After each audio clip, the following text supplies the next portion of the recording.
Sorry, I got a cat that just came in here and he's bothering the crap out of me. Yeah, one of my dogs may or may not come down at some point. I don't know. All right, let's get him on my lap so he'll be happy. But so this is just gonna be Here this we go. cat tail sticking Cat up the tail. whole time. That's all right. Yeah. So I am speaking to Ed Lavallee. And Ed, I gotta say, I think the first couple of years after I'd known you, I'd been pronouncing your name wrong, and I just ironically never heard anybody else say it until I heard our friend Ed Bickford refer to you, and he said Ed Lavallee. And is that something that you run into a lot? Yes, I've lived with that my entire life. But it is Lavallee, right? Lavallee is correct. Okay. I've had Level, I've had Lavelle, I've had you name it. I've gone through it. I've heard it. Yeah, no offense. I always wanted to say Lavelle. Yeah. So it's I kind of just I tell people it's the Valley with an L. Yeah. Lavallee. Lavallee. Yeah. No, Yep. I like it. So you have the distinction of being the second purely indie comic writer on this podcast. So I'm excited to talk to you. Previously, I talked to glad to be here. Yeah, but previously I talked to Scott Schmidt. And Good other guy. Yeah, he's a great guy. And but other than that, it's most of the people I hook up with are artists or writer artists, as I'm sure you can understand. Like if you're getting into the indie comic scene and you're going to comic conventions, most of the people you're going to talk to are artists, because you don't have much of a reason to talk to any other writer, because you wouldn't really be working with a writer for much of anything, right. Exactly. Yeah. So I've always found it actually very difficult to meet and network with other writers, because well, first of all, they're few and far between, like the people that are really just trying to be writers that aren't at a professional level, like that didn't come from like another industry where they're like, I've been writing screenplays for whatever, and now I've got a comic book series, and so seems the way it's all going lately. Yeah, man, we could do a whole podcast on that, but we won't. Yeah, probably, for sure. So yeah, I'm definitely excited to talk to another guy who's just an indie. I don't mean to say it like that, but who is an indie comic book writer, and that's awesome. But I think we've known each other for a few years now. You're out of Kansas City, so I know I've been going to cons in Kansas City for several years. But when was the first? What was the first con you went to? Like, when did you start doing conventions? Well, let's see. That's a good question.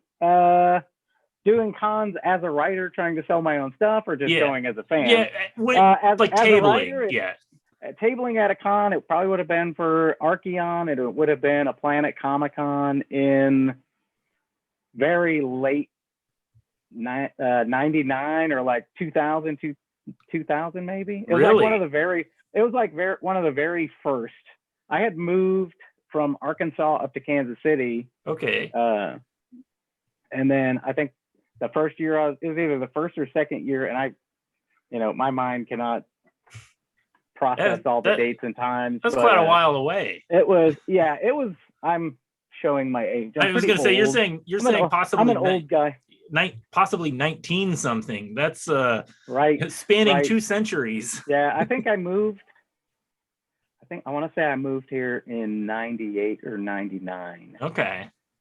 And then it would have been like that first. I want to say it was either the first or second Planet Comic-Con. Okay. Wow, man. That's John, cool. John Hook, my friend, is who I moved up here to hang out with, and Arkansas wasn't anything it was cracked up to be that I was expecting. But moved up here and lived with him for a bit, and him and I worked on Archeon, our fantasy story, and we had a table there, and we put together a little black and white ash can, and we had it at the table, and we're trying to promote it that way and get the word out. And I still have some of those somewhere laying around here, but and then after we had the ash can, we produced a first issue, and the artist on that was originally Wayne Nichols from Australia, and he's a Marvel guy now. He worked for Marvel and some of the other big companies, but we did a first issue. We submitted it to Diamond. We went through the whole process with it. It was a black and white book. fantasy. Got accepted into Diamond. Obviously, their standards were probably a lot lower back then than they are now. But yeah, it got picked up, and then we fulfilled orders on that first issue, and then they're like, well, when's the next one coming out? And we're like, next one. We had nothing ready to go. We lost Wayne because we couldn't afford his rates anymore. Yeah. It was like, oh, so that's a learning experience. Yeah, man. Well, I think everybody, every pro, this entire industry is just one big learning experience. There's no set structure or set way to do things. It's just everybody's just sort of figuring it out as they go in the dark. Yep. And if you can find people that'll answer your questions that you have and give you pointers, that's great. Yeah, exactly. I try to help as many people as I can if they, if I'm at a table at a con or whatever, and they want to show me a portfolio or ask me questions, or more than happy to help anybody out looking for tips, pointers, whatever. It's kind of like you got to give back, man. Oh, absolutely. And that's just always, you got to have that kind of approachable nature when you're working at a con, like you got to just be open to meeting and connecting with people. Yep. So I want to talk a lot about your upcoming series, Pop Star Assassin, coming out from Behemoth Comics, but we're not going to get there just yet. I'm just going to tease it a little bit. Like we got this series that we're going to talk about, but it's you're talking about Diamond. I saw the other day that it's in Diamond previews catalog, and it can be ordered. So it's going to be coming out in comic book stores. When's it going to come out? I believe it's October 21st. I believe is the week it's coming out. All right, yeah, so it'll be October. So yeah, we're going to talk about that, but I want to know, like, so you were saying you tabled at a con, like we're talking 20 years ago, just to put a number on it.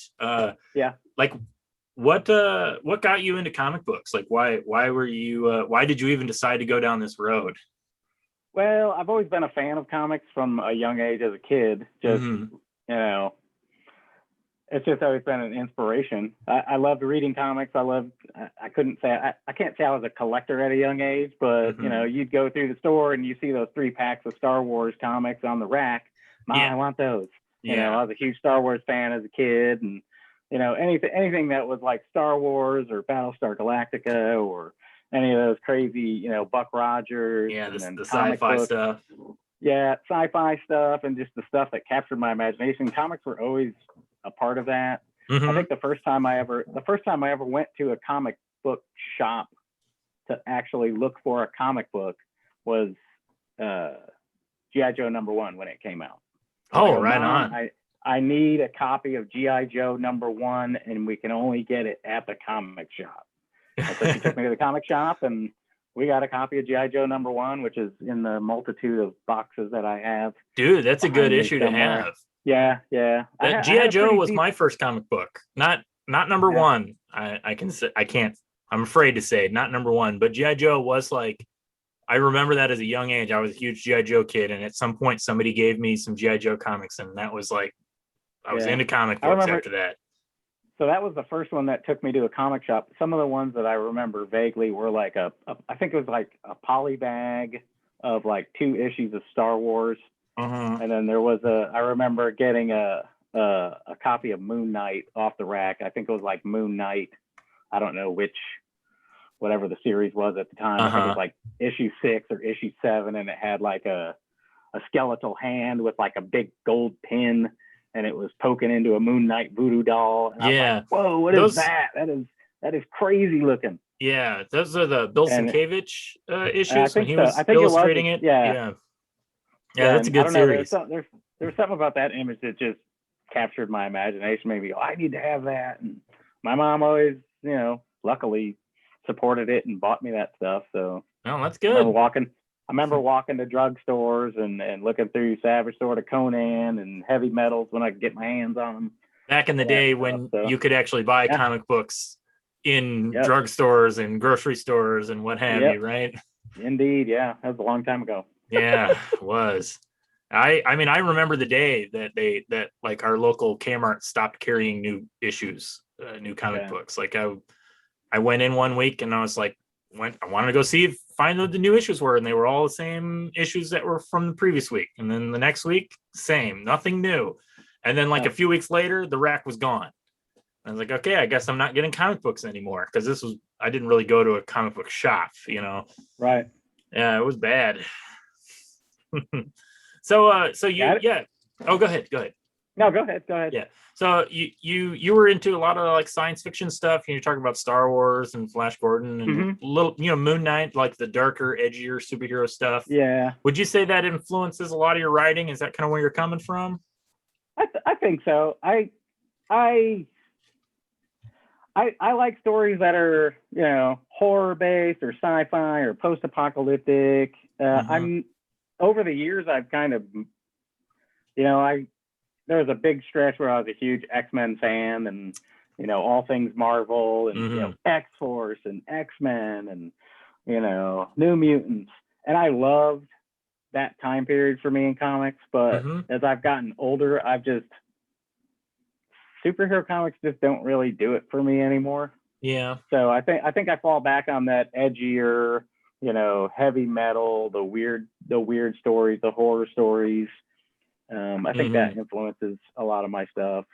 Yeah, I know what you mean. I have a similar thing with, like, I love superhero comics, but I really am just not interested in any of the new stuff that's being produced. Right. Like, it doesn't work. I love a lot of the classics. I can read through the old classics and love them and talk about them, but yeah, I'm not interested in following whatever new events they have going on. It's just not my thing. I'm more into there's always so much going on, and it's like you got to follow so many different books, and it's like, for me to try and jump in on something that I haven't been following, it's like, I'm most likely going to be lost with it. So right.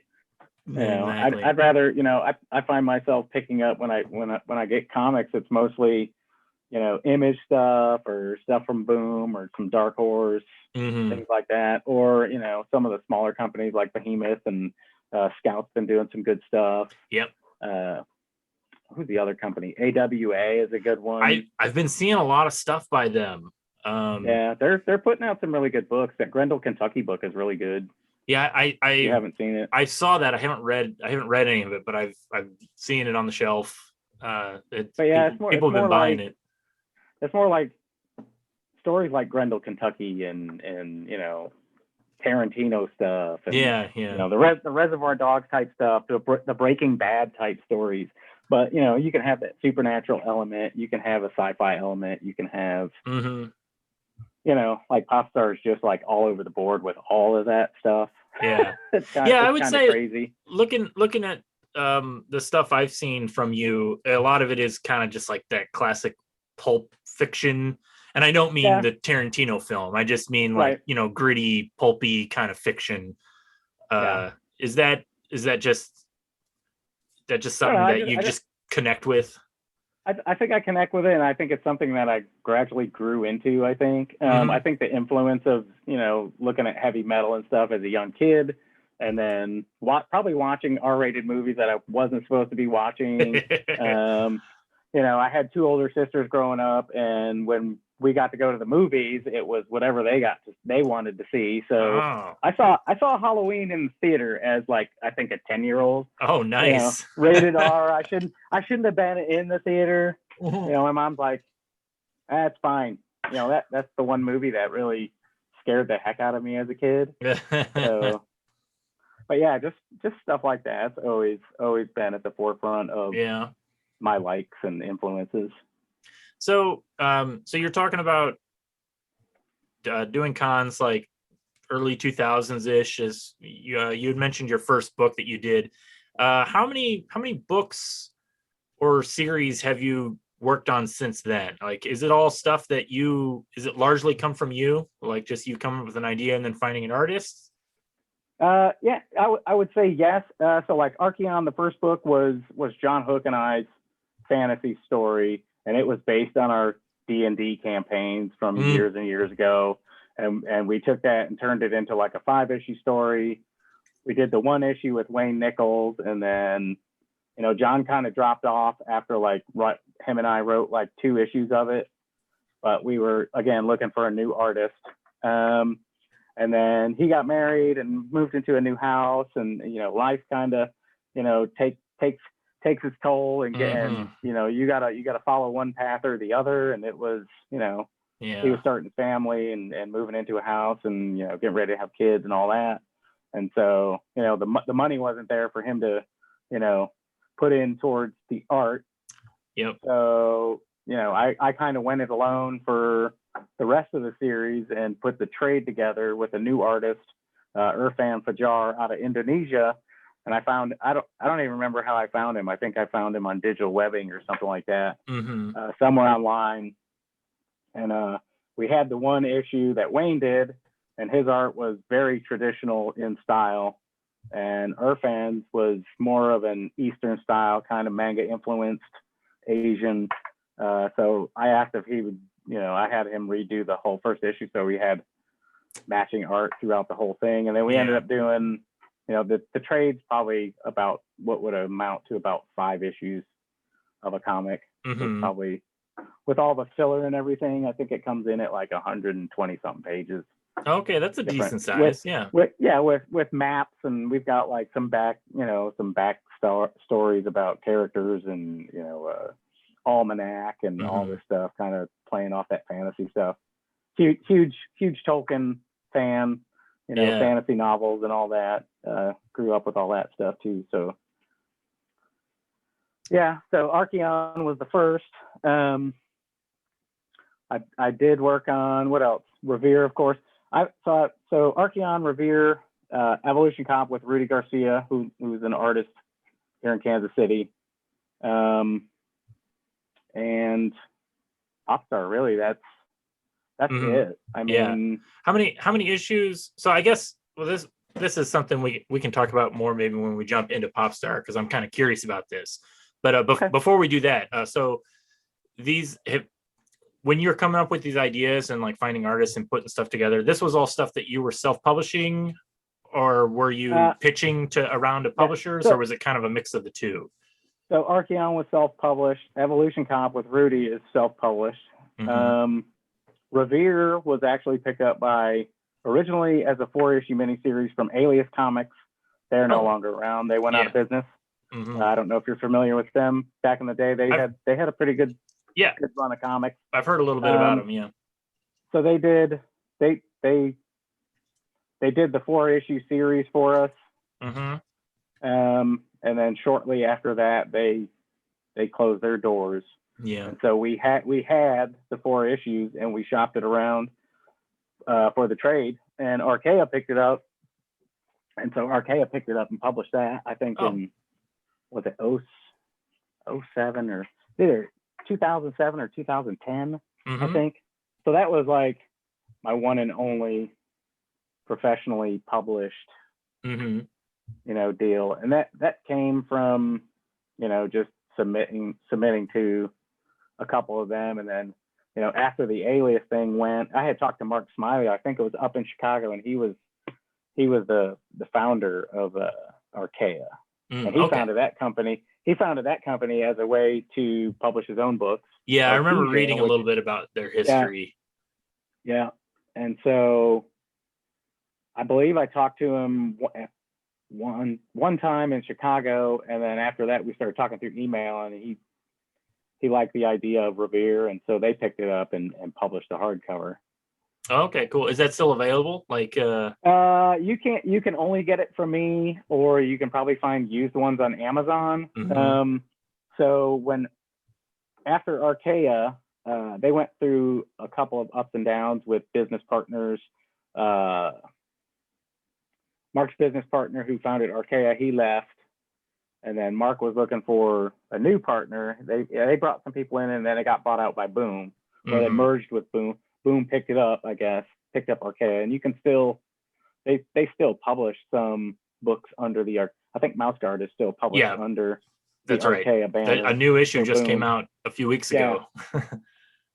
So that was an interesting time for me. I went through all the ups and downs of like having a successful comic, and when we were with Alias, they had us come. we went out to San Diego, sat at their booth, signed books, and it was crazy. I mean, crazy, insane stuff.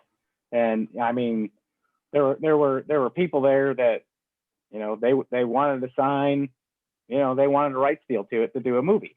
And so they had an agent there, and they had people there, and it was just all a blur, Wow. It's like, I gotta, have a lawyer look at this, and I didn't have a lawyer or anything, It's like, so I went through that whole roller coaster of, oh, we're gonna do a movie, oh, we're not gonna do a movie, oh, the company's out of business, are you gonna get your rights back? And that's we did crazy, all that, man. and then boom, they chose not to keep Revere in publication. So I had been talking to them and like buying up copies for them because I wanted to have the supply for myself. Right. And it turned out that they owed me royalties for like $800 or $900, and the books that they had on hand just happened to be about $800 or $900 worth. And so they're like, hey, we'll send you all the copies we have in the warehouse. I'm like, do it. Yeah. And so I've got probably the only new copies left. I mean, you could probably certainly find them at, some of the bigger comic stores. I still like, when I go to the bigger conventions, I'll go to like Mile High Comics and look for the single issues of Revere. I'm like, you guys still have these? And I'll buy them up. I've got a couple sets of those. No, that's awesome, man. But yeah, it's, it was a lot of ups and downs with like the whole, people see dollar signs, and it's like, I think a lot of indie creators too. Wow. There's a sense of for a lot of indie creators, and maybe even more for writers than artists, but I think artists get this too. Is like the minute a publisher even shows an interest in you, there's just this sense of like, I've made it, I'm here, I'm a professional. Next up is the movie deals and superstar status. I'm gonna get my Image series, and then my Marvel series, and then back to Image and Dark Horse, and it's all smooth sailing from here. I mean, did you have a sense of that like when you first? Nope. Oh, okay. No. So you kept a level head. No, for me with writing comics, it's always been about doing my stories. I've never really aspired to like write for Marvel or DC or any of the big companies. I always told myself the only established character that I would like to try and write would be Hellboy. Yeah, good luck doing that though, because Mike Mignola, he's pretty protective. Like, you have a lot of guys that are indie writers and they're starting out like, oh, well, I've got the next big Marvel thing, and I've got my ideas are Marvel level, and I want to work for Marvel, and I want to do this, and I want to do. I never really had that. I don't know.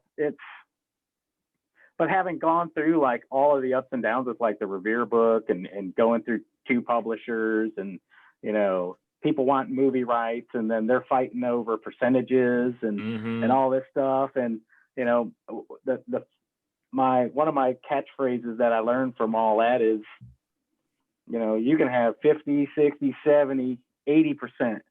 80% of zero is still zero. You still have to have a deal. I mean, exactly. It doesn't matter what the percentage is if 50% of zero is always zero, dude. You're right. So it's like I've gone through and hit those highs, and then just to be let down, it's like nothing's gonna happen. I've had an option signed on the book a couple different times.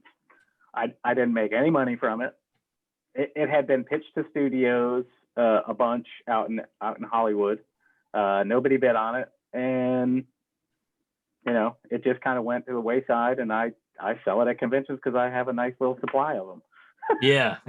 And people seem to enjoy the premise of it. So it's it's my baby. It's the one and only professionally published book that I've done in my history. Can you give a quick little pitch for it right now? The British are coming. The werewolves are worse. Perfect. That's it's elevator pitch. Cover. Yeah, it's on the back cover. When people are at the table, I just say, just flip the book over, you flip it over, read the back. and it'll give you an idea of what it's about. Yeah. Yeah, that's good, man. And it was really, Revere was really influenced mainly by Hellboy and wanting to create, you know, a monster hunting character, you know, who wasn't, you know, overburdened with like technology, like Blade, let's say Blade was, with all of his fancy silver gadgets and all that. You know, we're dealing with flintlock pistols and cannons, stuff like that. So it's, you know, it was a bit more challenging for, you know, somebody to fight werewolves back in the day with, you know, common weapons and things. So plus I'm a big history guy too, so I've always been fascinated with history and you know, Revolutionary War and all that. So it kind of, I was originally thinking Ben Franklin was the guy because of all his inventions, and then, oh well, Revere was a silversmith, and it's like that just lines up perfectly. Yeah, light bulb, and it's like no one's thought of this ever. Yeah, and it's like, oh, all right, I'll take it. Yeah, and I'll be that guy. You know. Yeah, that's good, man. So yeah, I am. We are working on a follow up to it after. Oh, good. A really long absence of. Well, it's been in the works for a really long time, and it was a lot of starts and stops with a few different artists. I've had this. I call it the curse of Revere, and it's, you know, I've probably started. Let's see, probably two or three artists I've started it with. You know, and I have written, you know, I had 2 to 3 issues written, and it's like they put in a lot of time on that first issue and almost get the first issue complete, and it's like, I can't do anymore. Got one guy bailed at like 20 pages in on the first issue. Yeah. Can't get the money back for that. What am I going to do with the art? I can't do anything with the art. It's painful. I know. It's painful, man. It's and that's happened to me a couple of times on a couple of different books. It's happened on Revere. It's happened on Popstar Assassin. So it's kind of happened on Archeon as well, but that was, you know, that was more of a financial thing. But yeah, I'm always, that's something that Scott and I talked about in our last episode. And it's something that I always talk about. It's like, you know, people talk about just one of the frustrations of getting a comic book together is I'm always surprised at the amount of artists who will quit a job, a paying job, even, you know, just for a variety of reasons. And I'm not saying that there's no good reason to quit. There's a lot of times there's perfectly, even if it's just this rate, even though I agreed to it, after working on it, I've decided it doesn't work for me. You know, that depends on, you know, what kind of contract you work out. But like, you know, it's like, I get it. But at the same time, I'm always surprised at the amount of people that are just like, oh, I don't want to do this anymore. I got other things I want to do. And it's like, man, you wanted to make a comic book and now you don't. And yeah, the writer is just kind of on the hook for that. Sucks so much. You know, with the first artist on Revere, it, you know, I don't want to talk names or anything like that about who I was working with. We're not here to dish, you know, we're not here to gossip. But it was, you know, the guy was vetted, and we set our page rate, and I provided him all the necessary information and a full script and reference material for all the characters. And he did character designs, and he did everything, and it looked great, and his pages looked great. And then he just got bogged down, and like he wanted everything down to the last detail to be accurate, like the badges on the helmets of the red coats, and stuff. And I'm like, I don't know where to find that. I can't provide you with that. Just make something up, dude. Fix it. And you know, and I don't know if he was going through personal things on his end either, because I was working through someone with him. There was kind of a middleman there, and you know, the middleman, it was all vetted. He's a great artist. He's reliable, and disappeared. Oh yeah. Poof, in a puff of smoke. So I was out all that money. Found another artist, and we signed a contract. I signed a contract with him. Same thing. He did about 20 pages, something like that, and I can't do it. I can't do it anymore. I can't do it anymore. So I'm done. That's the dark side. I don't even want to say the dark side, just the downside of the digital age that we live in, like it's so Yeah. great that we can communicate so easily. I mean, you and I can do this podcast. You know what I mean? Like Yep. it's amazing. I've connected with so many artists and collaborators that I've worked with just through the internet. But the flip side of that is it's also really easy to just like lose touch with somebody. And if Yep. if you lose it, it's just gone. There's nothing you can do. What are you gonna fly across the country or to another country to to haggle this out? Like it's not gonna happen. And you can have a contract, but I mean, Well, that's okay, what so we signed a contract, you did 20 pages. Am I going to go through all the legal ins and outs to sue you for that money, or do I just take the loss? That's what I always say is I've taken the loss both times, and it's like, yeah. I always have the sad thing is a contract is only as strong as somebody's ability to enforce it. Yep. Like exactly right. And a lot of times the comic book industry, the money is so little that it's not worth enforcing. Yeah. You're going to spend more to enforce it, than what you've already spent. And it's just a sad reality. I agree. But I don't want to keep talking about sad, depressing aspects of comic book creation. Right, let's move on.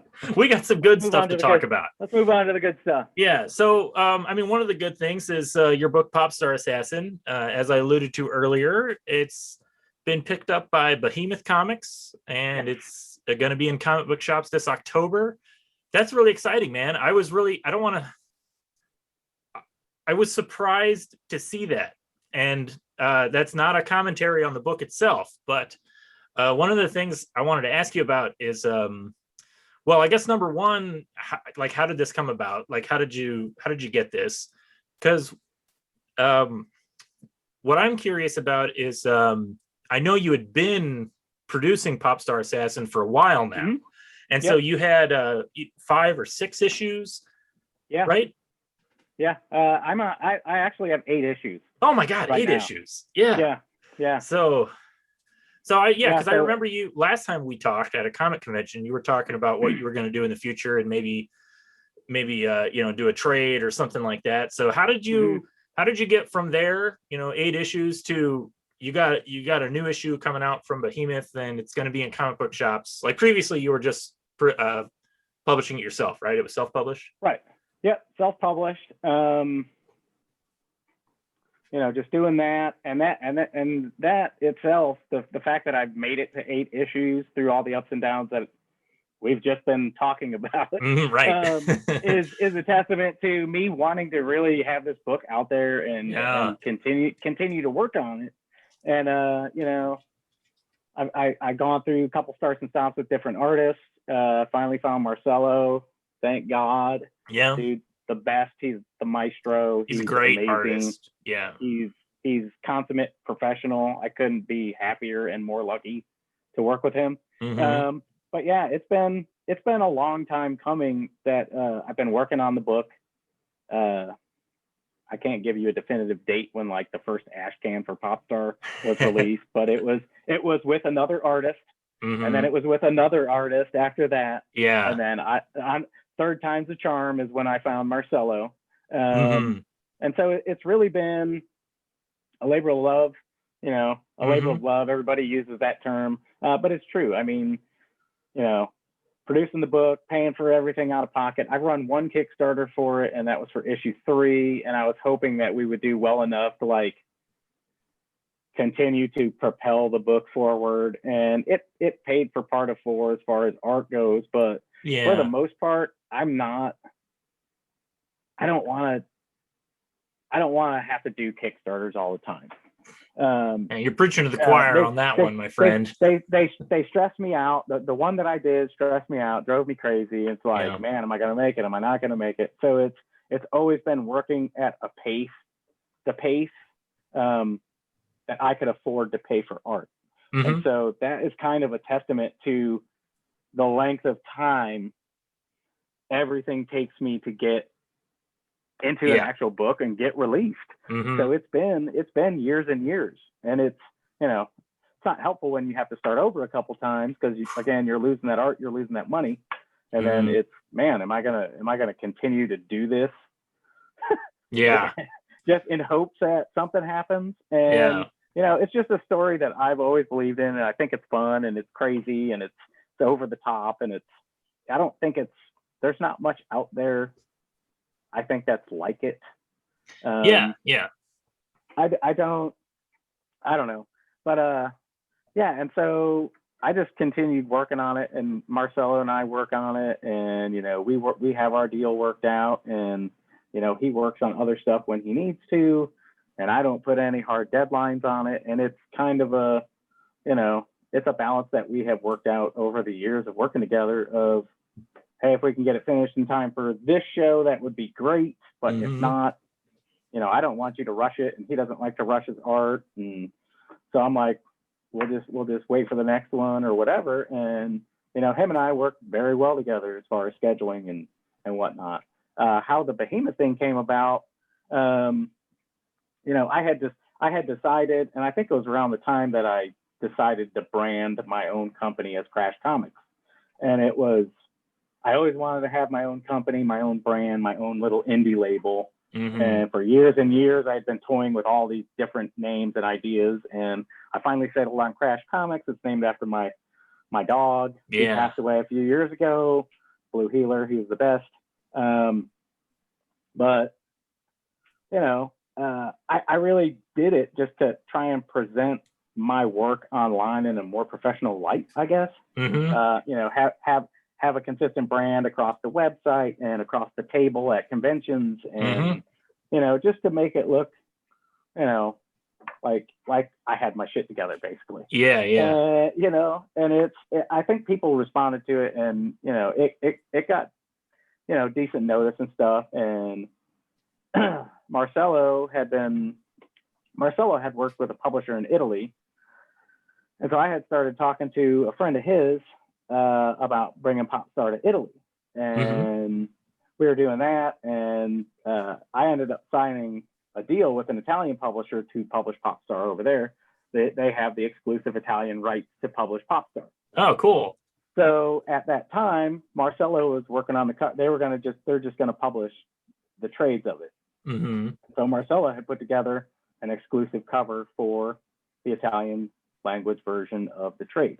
And so I had posted that online on Facebook, and I got an instant message from Nate at Behemoth, and we started talking, and that's basically how that came about. Dude, that's awesome. He reached out to me, and we started talking about Diamond and what they're doing, and all the stuff that they've got happening, and I'm like, had a lot of questions. Yeah. But again, I've been through kind of all of it before with Alias and Archaea, so it's I kind of knew all the right questions to ask about contract and percentages and what I was comfortable with, and it's a good deal. I'm very happy with it. I'm very happy with working with them. I don't have any complaints. Yeah, that's awesome. Yeah, and it's a lot of indie guys are like, well, I don't want to give up 50% of my whatever.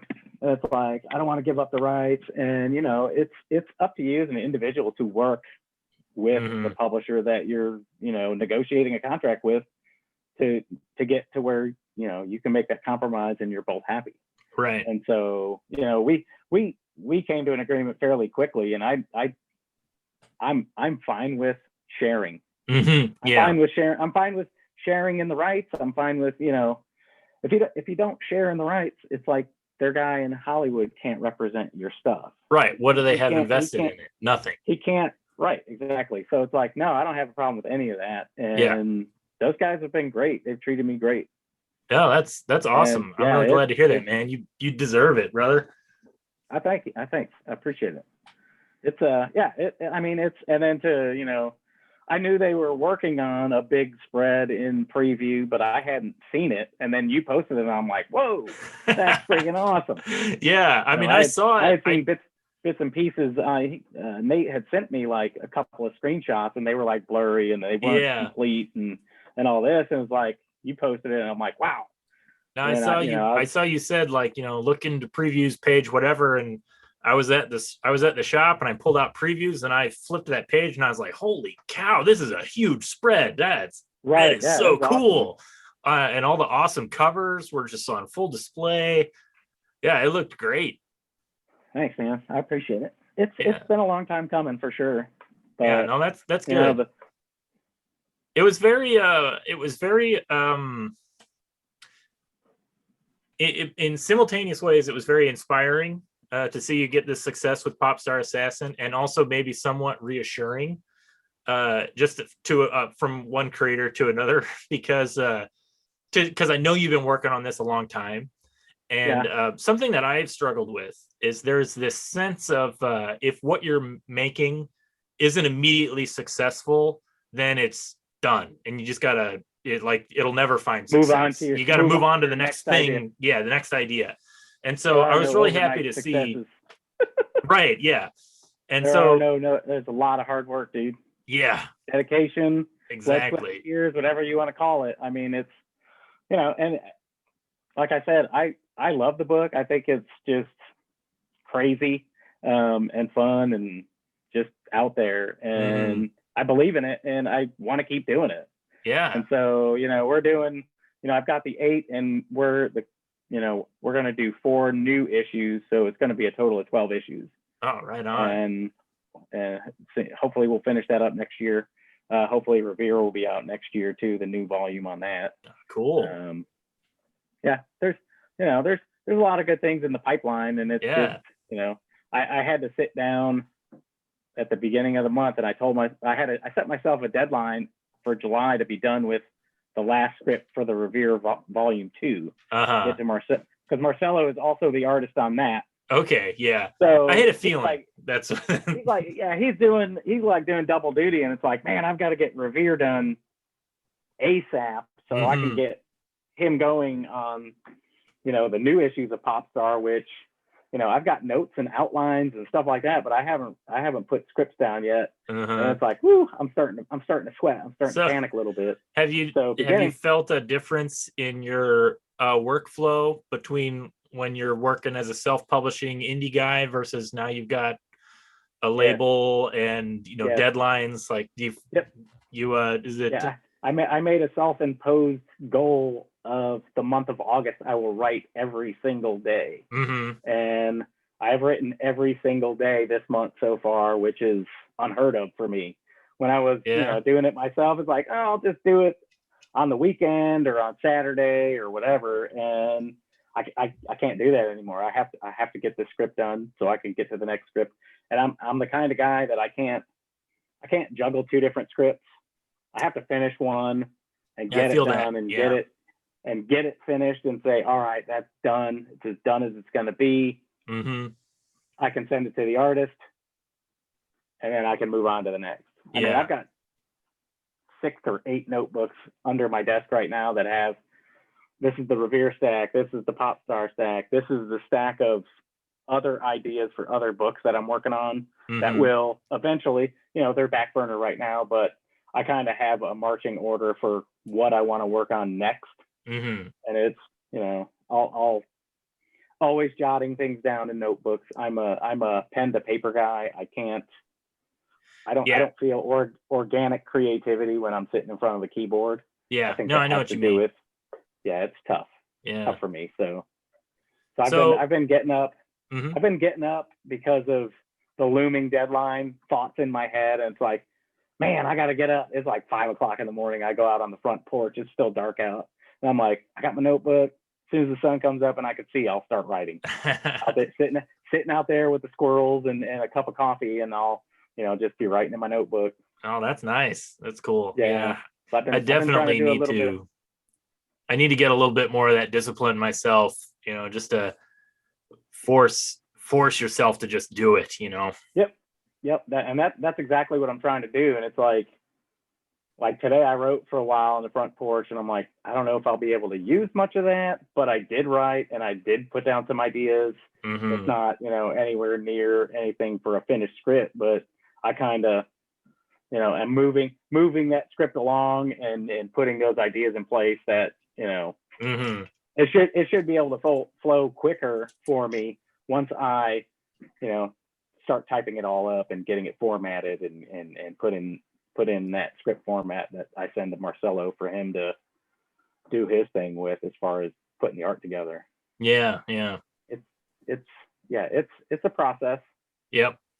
So when you're working on ideas, like just jotting down stuff, and you're coming up with ideas, or like when you're developing an idea for a book, do you think about it in terms of how you're going to pitch it to a publisher, or do you just kind of come up with an idea and just go? Like, do you? No, I think most of my ideas come from stuff that I think is cool, or stuff that I enjoy, or I think it'd be cool to write this type of story. Yeah. Or, I've always wanted to do this type of story. Mm-hmm. And it's, I don't know.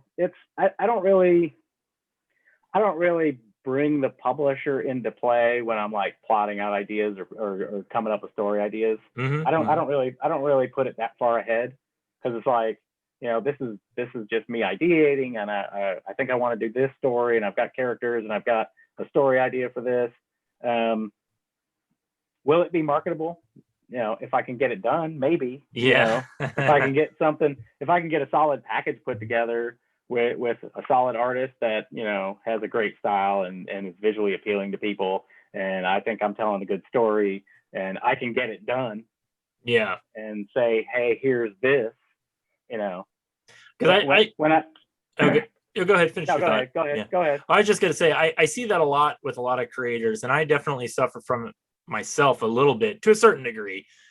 Is there's this sense of like, you just like the most generic advice everybody gets when like, how do you make a comic book? And it's just be yourself, and put yourself into your work, and then you'll find success. And it's all very vague, because it's like, okay, well, what if nobody likes me, and then it turns into this neurotic, artist thing of like, well, I'm doing my thing and it's not successful, therefore I must be the worst person on the planet, and I've seen that from a lot of different creators, artists and writers. And I've seen a lot of people go back and forth with kind of a neurotic of, I want to just do my thing and be myself, but also I want to try and pitch this to somebody. So I want to make sure it has all these right things to appease the right people. And in my experience, you're just going to drive yourself crazy doing that. So I also I lean more toward the just, do your thing, whatever you think is, for you. It's a cliche, but it really is just, you got to make the comics that you want to read. And it's like, whatever you want to be doing, like whatever you want to be reading, that's what you got to do. Yep, and that's exactly right. Yep. I agree with that. Yeah, but it can drive you a little crazy when you're constantly doing it over and over again, and it feels like you're just hitting your head against a wall. Yeah, and the hard part about it is it's finding your audience. Yes. Everyone always talks about finding your audience. Oh, there's plenty of people out there that will buy comics of all different shapes, sizes, stories, ideas, whatever. But yeah, it's really finding the audience. And I know what I write is not for everybody. I don't expect it to be for everybody, but I know that the stories that I've written over the past however many years, people tend to like. They come back and look for more stuff from me. So it's, I don't know, that's kind of validation for me. Yeah. Yeah, absolutely. Yeah, man. So I got one more question maybe, and then we might wrap this up. Yeah, cool. So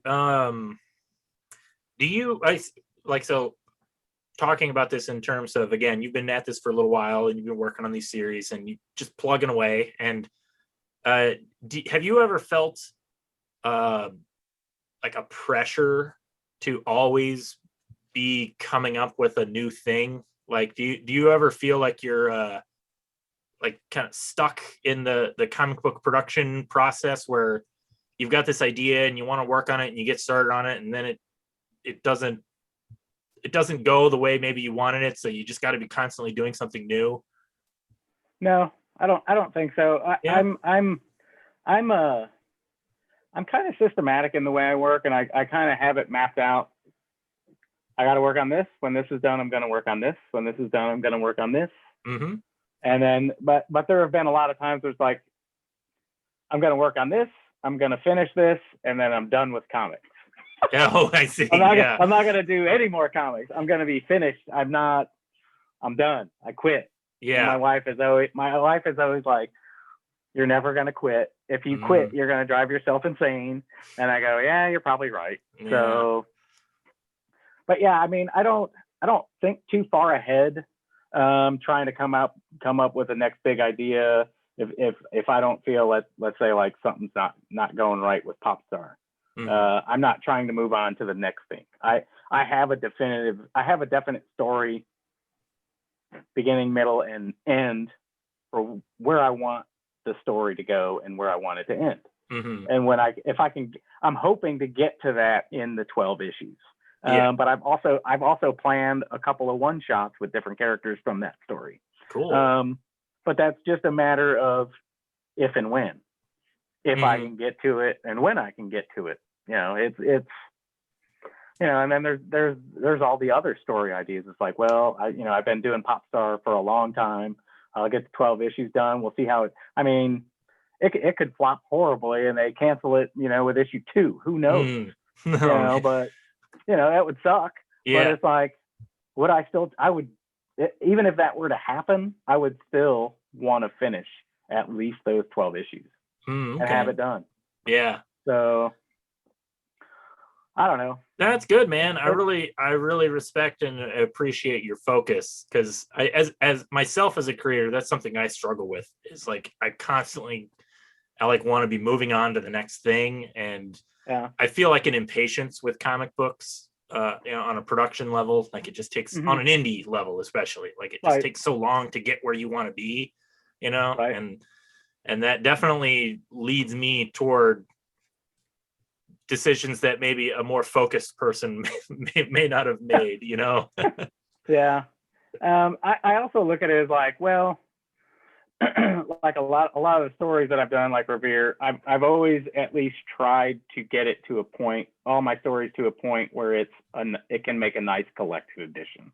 Yeah. If I can get it to a nice 4, 5, 6 issues that can be collected, I can be happy with it at that point, and I don't have to go back to it. Right. Yeah. And the one thing I've learned from doing, all the cons as an indie person is all those books have an indefinite shelf life when you have a nice little trade there. Yep. Because there's always new fans and new readers coming up. Yep. That 5 years ago, they maybe had never even gone to a convention, and now they're discovering all this new stuff, and they never heard of Ed Lavallee or Revere or Popstar Assassin or Eric, Yeah. No, I've definitely experienced the same thing, and that's why I try to put my focus on a collected edition or a trade paperback, for that reason, because it's like you said, it's an indefinite shelf life.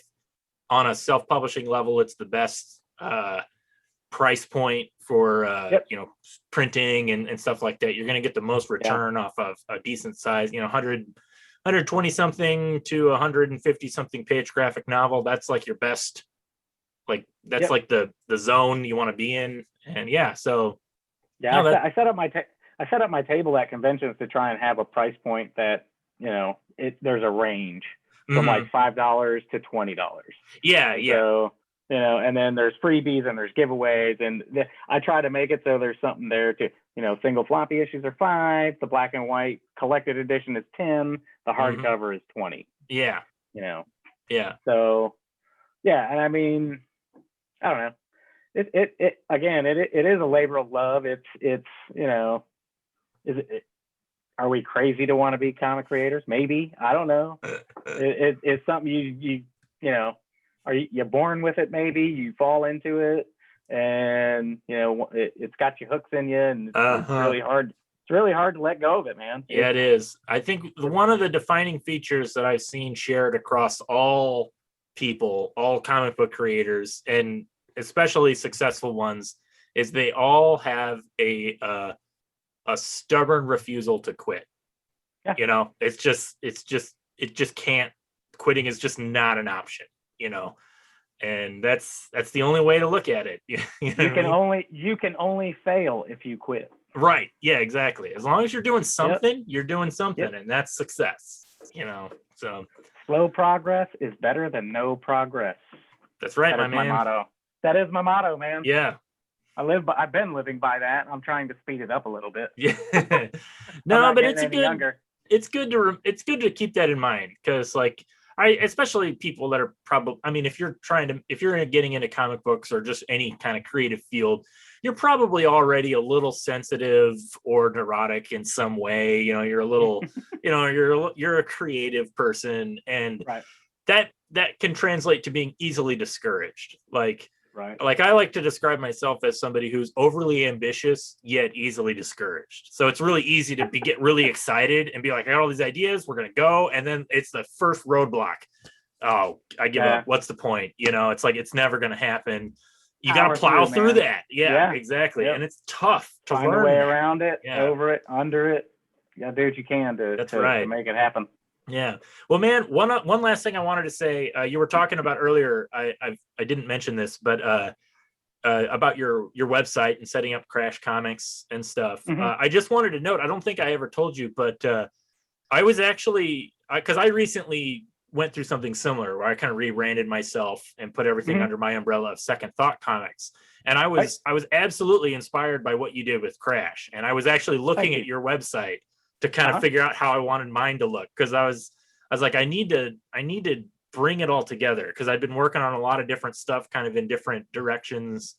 And so I mean, you know, I've been watching what you're doing, and I'm definitely trying to model myself off of what you're doing. And so far, careful. Careful. Right, I know. Lead you down the wrong road, man. I don't want to do that. I don't want to put the pressure on you and put all the responsibility on you. But no, I think just to tie it all up, I think what you've been doing has been looking really good, and I'm glad to see it's working out for you, at least up until this point. You know, who knows what tomorrow holds. Exactly. Yeah. I appreciate it, man. I really do. Yeah. It's like I said, it's been a long road. I've just been working away and trying to get better, and you know, keep putting new stuff out there when I can, and you know, hopefully this Pop Star Assassin thing will take off, and we'll just keep doing some more of them for a while. Well, I'm excited for it. You know, it's funny that we've been talking this whole time about Pop Star Assassin. I don't think we even said what the book was about, but I definitely think you can't go wrong. Rock and robots. Yeah, you can't go wrong with some awesome Elvis Presley imagery, and I think your book has that in spades. Which I want to say another thing. Wild. I think everybody kind of has their own Elvis related idea for a comic book, because Elvis is such a iconic image, you know. And I had my own idea for like the secret life of Elvis, like, you know, he faked his own death and then became like a secret agent, you know. It's not the most original idea, but it was just like, it would be fun to do because Elvis, you know. And there's movies and there's books and there's other comics, and so many, but so much stuff. He was I don't know, he was just larger than life, really. I mean, he was like a superhero. He was. I mean, people hate him, people love him. It's, you know, rock and roll and karate, like, right? What more do you need? Yeah. But do you want to give a quick with Nixon? Well, I'm sorry, what was that, man? No, DEA. He wanted to be like a drug agent for Nixon. There's a whole movie about that. That picture of him shaking Nixon's hand is so awesome. It's crazy. It's crazy stuff. Well, before we leave, do you want to give a quick pitch for Pop Star Assassin? Pop Star Assassin, basically, you have an Elvis impersonator who is, man, you just caught me off guard there.